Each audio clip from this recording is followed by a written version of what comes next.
Sorry late हो गई sorry late हो गई। शुरू करें इसकी कहानी। अरे कोई टेंशन की बात नहीं है, तुम्हारे ना होते हुए मैंने कहानी शुरू भी कर दी थी और आधी से ऊपर की कहानी सुना दी है। आधी से ऊपर की।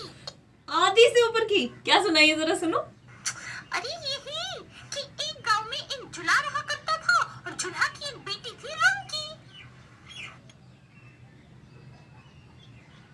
क्या हो गई आधी कहानी? हट। तो हाँ, आज की कहानी शुरू करते हैं। आज की कहानी है रूम की झुमकी की। एक गांव में एक जुल्हा रहा करता था। जुल्हा का मतलब पता है आप लोगों को? जुल्हा मतलब जो सूत काटता है, जो धागा बनाता है। हाँ, एक जुल्हा रहा करता था। जुल्हा की एक बेटी थी, रुमकी, छोटी सी प्यारी सी। रुमकी की कोई माँ नहीं थी। जुल्हा परेशान रहता था कि रुमकी की देखभाल वो अकेले कैसे करेगा, इसलिए उसने दूसरी शादी की। दूसरी शादी से उसे एक और बेटी हुई। उसका नाम उन्होंने रखा झुमकी। तो रुमकी और झुमकी दो बहन हमेशा साथ साथ रहती थी, बहुत प्यार से।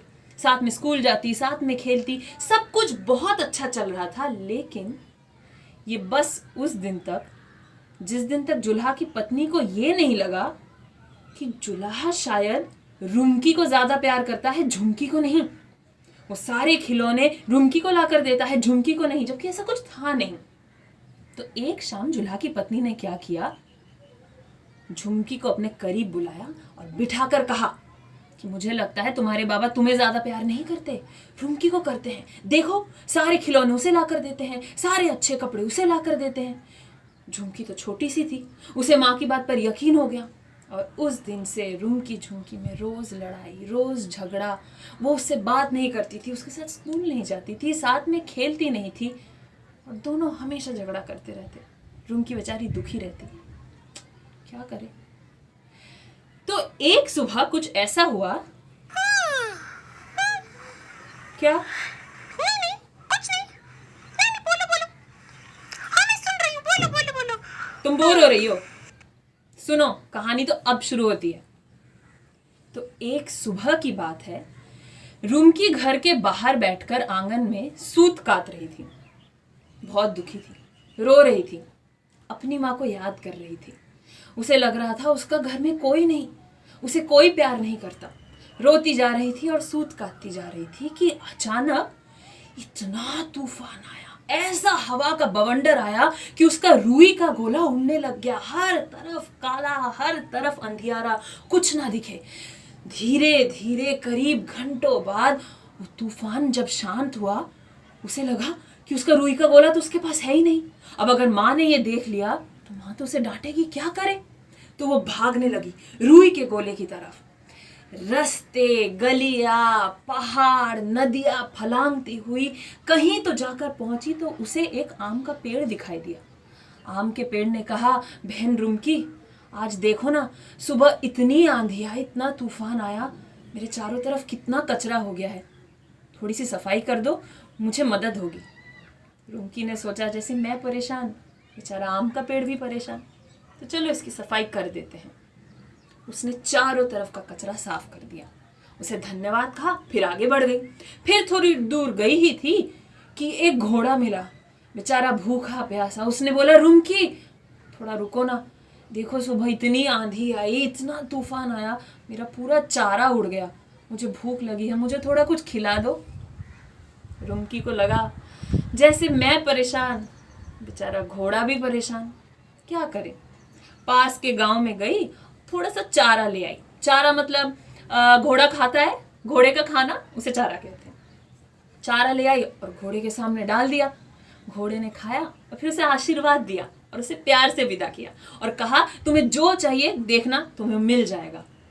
तो बेचारी रुमकी रोती हुई बोली, भैया वो क्या है ना, मैं सुबह सुबह सूत काट रही थी, ऐसी आंधी, ऐसे तूफान आया कि मेरा रुई का गोला पता नहीं कहाँ उड़ गया। तब घोड़े ने कहा, अच्छा वो रुई का गोला तुम्हारा था, वो देखो काली पहाड़ी की तरफ गया है, मैंने जाते देखा है उसे। रुमकी को लगा अच्छा, बहुत खुश हुई और वो भागी काली पहाड़ी की तरफ। काली पहाड़ी की तलहटी में पहुंचते पहुंचते दोपहर हो चुकी थी। धूप सर पे चढ़ आया था, पसीने से तरबतर वो एक छोटे से सुंदर से झोपड़ी के सामने जा पहुंची। झोपड़ी के सामने एक बुढ़िया, जिसके चेहरे पे इतनी झुर्रियाँ थी और इतनी पतली पतली झुर्रियाँ थी कि जितने आपके सर पे बाल भी नहीं होंगे, वो बैठ के सूत काट रही थी। उसने रुमकी को देखा और वो मुस्कुराई। उसे सब पता था रुमकी क्यों आई है। उसने रुमकी से पूछा, क्या बात है, यहाँ कैसे आ गई? रुमकी ने कहा, बूढ़ी अम्मा, मैं सुबह से घर से निकली हूँ। किसी ने मुझे कहा कि मेरे एक रुई का गोला यहाँ उड़ के आया है, क्या वो तुम्हारे पास है? बूढ़ी अम्मा ने कहा, मुझे पता है, जा पहले घर के अंदर जा। याद रखना, अंदर एक तालाब है, वहां जाके नहा, एक डुबकी से ज्यादा मत लगाना। फिर किचन में जाना, थोड़ा खाना खाना। उसके बाद अंदर कमरे में जाना, अलमारी में डब्बे रखे हुए हैं, जो तुझे पसंद हो वो ले जाना। फिर रुई का गोला तेरा। रुमकी को लगा ये तो कोई बड़ी बात नहीं थी, ये तो आसानी से हो सकती है। वो घर के अंदर गई, तालाब में गई। तालाब में जाके जैसे ही उसने एक डुबकी लगाई, उसके कपड़े बदल गए। वो तो परियों जैसी सुंदर हो गई, बाल सुनहरे, पूरी थकावट चली गई। बहुत खुश हुई। खुशी में फुर्ती से वो किचन की तरफ गई। किचन में तरह तरह के खाने, तरह तरह के पकवान। लेकिन उसे लगा अब इतनी दूर उसे दोबारा चलकर जाना है, तो सबसे कम खाना क्यों ना खाया जाए, सबसे हल्का। तो उसने एक जूस का ग्लास लिया और वो गट गट करके पी गई, क्योंकि थकी हुई तो थी। उसके बाद वो फटाफट कमरे में गई। कमरे में जाके उसने अलमारी खोली। बाप रे, इतने सारे ट्रंक, इतने सारे संदूक, इतने सारे बक्से, कोई सोने का, कोई हीरे का, कोई नक्काशी वाला। लेकिन उसने सोचा, अब ये सब लेके मैं घर जाऊंगी तो थक नहीं जाऊंगी। तो उसने सबसे छोटा सा लकड़ी का डब्बा उठाया और आ गई बूढ़ी अम्मा के पास। और उसने कहा, बूढ़ी अम्मा, अब मुझे मेरा रुई का गोला दे दो घर जाने में, वरना देरी हो जाएगी। बूढ़ी अम्मा ने उसकी तरफ देखा, प्यार से मुस्कुराई, उसे उसका रुई का गोला सौंपा और उसे आशीर्वाद देकर कहा, तुझे जो चाहिए वो मिलेगा, देखना। और उसे विदा कर दिया। खुशी खुशी हमारी रुमकी रुई का गोला लेकर चल पड़ी। बीच रास्ते में उसे वही घोड़ा दिखा। घोड़ा तो उसको देखकर हैरान, रुमकी इतनी सुंदर कैसे हो गई? अरे बाप रे, देख तू कितनी थक गई होगी, आजा मेरे ऊपर बैठ जा, मैं तुझे घर छोड़ देता हूँ। रुमकी बैठ गई घोड़े पर और चल दी घर की तरफ। थोड़ी दूर गई तो उसे आम का पेड़ दिखा। आम के पेड़ ने कहा, बहन रुमकी, कहाँ से आ रही हो, तुम तो बिल्कुल बदल गई। तो रुमकी ने पूरी कहानी उसे कह सुनाई। आम खुश हुआ और उसने कहा कि ठीक है, इतनी दूर से आ रही हो, थक गई होगी, ये लो एक आम मेरी तरफ से तुम्हें प्रेजेंट। वो खुश हुई, उसने आम लिया और घर की तरफ दौड़ी। जैसे ही रुमकी घर पहुंचने वाली थी, थोड़ी थोड़ी डरने लगी। रात हो चुकी थी, अब पहुंचेगी घर, माँ देखकर नाराज हो गई। तो जैसे ही वो घोड़े पर से उतरी, माँ ने उसे देखा और गुस्से से लाल होकर जैसे ही डांटने वाली थी, वो तो रुमकी का रूप देखकर दंग रह गई।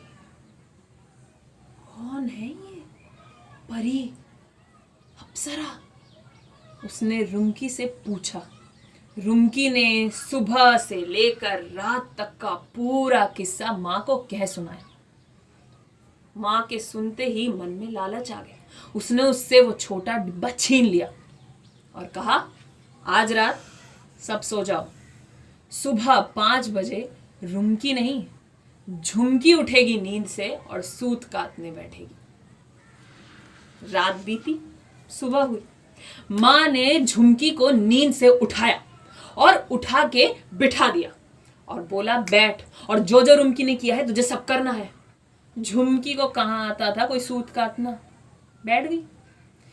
5 से 6, 6 से 7, 7 से 8, कोई तूफान नहीं, कुछ नहीं। जैसे ही झुमकी उठने वाली थी, फिर अचानक से कहीं से तूफान, काला बवंडर, चारों तरफ अंधेरा, इतनी धूल कि उसको तो कुछ ना दिखे। लेकिन हवा ने उसका रुई का गोला लिया और किसी तरफ तो उड़ा दिया, और फिर झुमकी भागी रुई के गोले के पीछे। भागती गई गलिया। हाँ हाँ पता है, वो रुई के पीछे भागी। रास्ते, गलियां, पानी, नदियां, पहाड़ फलांगते हुए वो एक आम के पेड़ के पास पहुंची। उसने उससे मदद मांगी, उसने उसकी मदद की। फिर घोड़े ने उससे मदद मांगी, उसने घोड़े की मदद की। और फिर वो काली पहाड़ी के पीछे पहुंची। एक मिनट, उसने ऐसा कुछ नहीं किया। उसने आम के पेड़ को मना कर दिया, मुझे तुम्हारी मदद नहीं करनी, मुझे तो काली पहाड़ी के पास जाना था। उसे तो सब पता था ना पहले से। उसने घोड़े की भी मदद नहीं की, उसने कहा मुझे काली पहाड़ी के पास जाना है। सब थोड़े थोड़े दुखी हुए, लेकिन झुमकी भाग गई काली पहाड़ी के पास। जैसे ही तलहटी पर पहुंची, वही बुढ़िया वहीं नीचे बैठे सूत काट रही थी। बुढ़िया ने झुमकी को देखा, देखकर मुस्कुराई, फिर पूछा, क्या हुआ, आज तू यहाँ कैसे आ गई?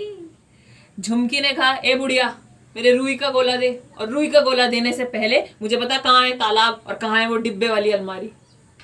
बुढ़िया मुस्कुराई। बुढ़िया ने उसे सारी बात शुरू से लेकर अंत तक समझाई और कहा, याद रखना, सिर्फ एक डुबकी लेना तालाब में, किचन में जो रखा है खाना और सबसे पसंदीदा डब्बा उठा लेना। झुमकी ने कहा, मुझे सब पता है, मुझे रुमकी ने सब बताया, और अंदर चली गई।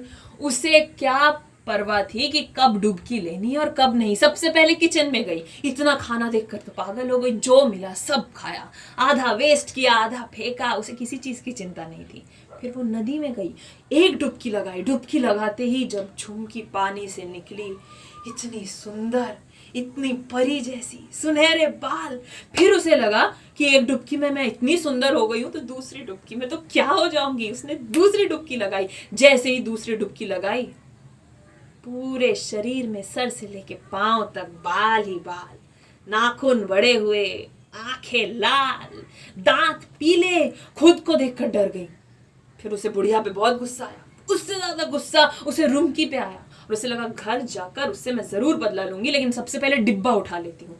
कमरे में गई, अलमारी खोली, डिब्बे देखकर हैरान, और उसने सोचा, अरे रुमकी पागल, क्या एक लकड़ी का डिब्बा उठाया था, मैं तो सबसे महंगा नक्काशी वाला डिब्बा उठाऊंगी।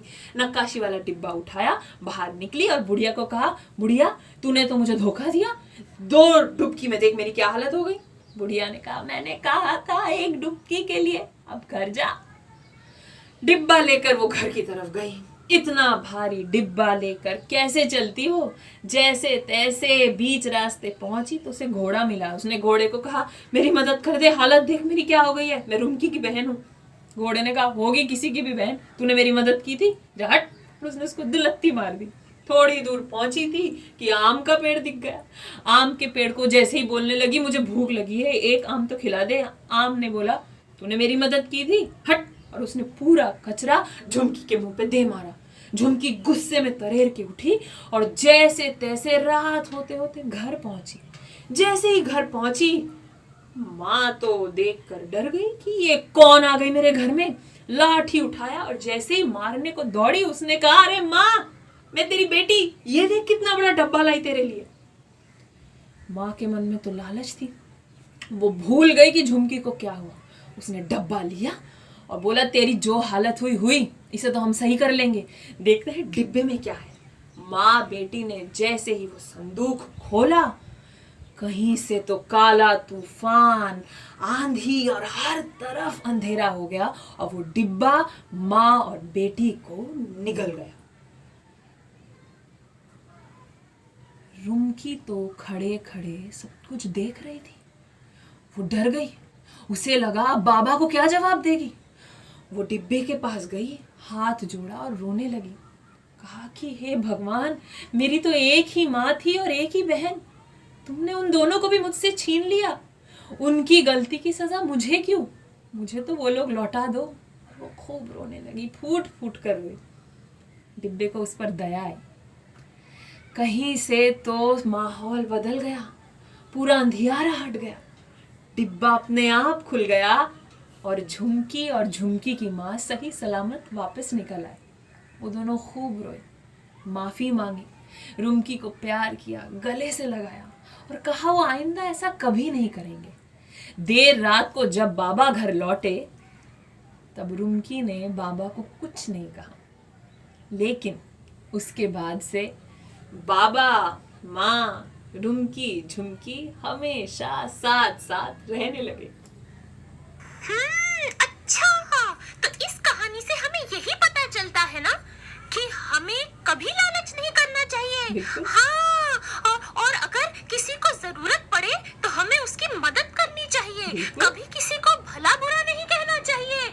और हाँ, ये भी ना कि हमें हमेशा मेहनत से ही काम करना चाहिए। हाँ। समझी? सुनहरे पंख वाली।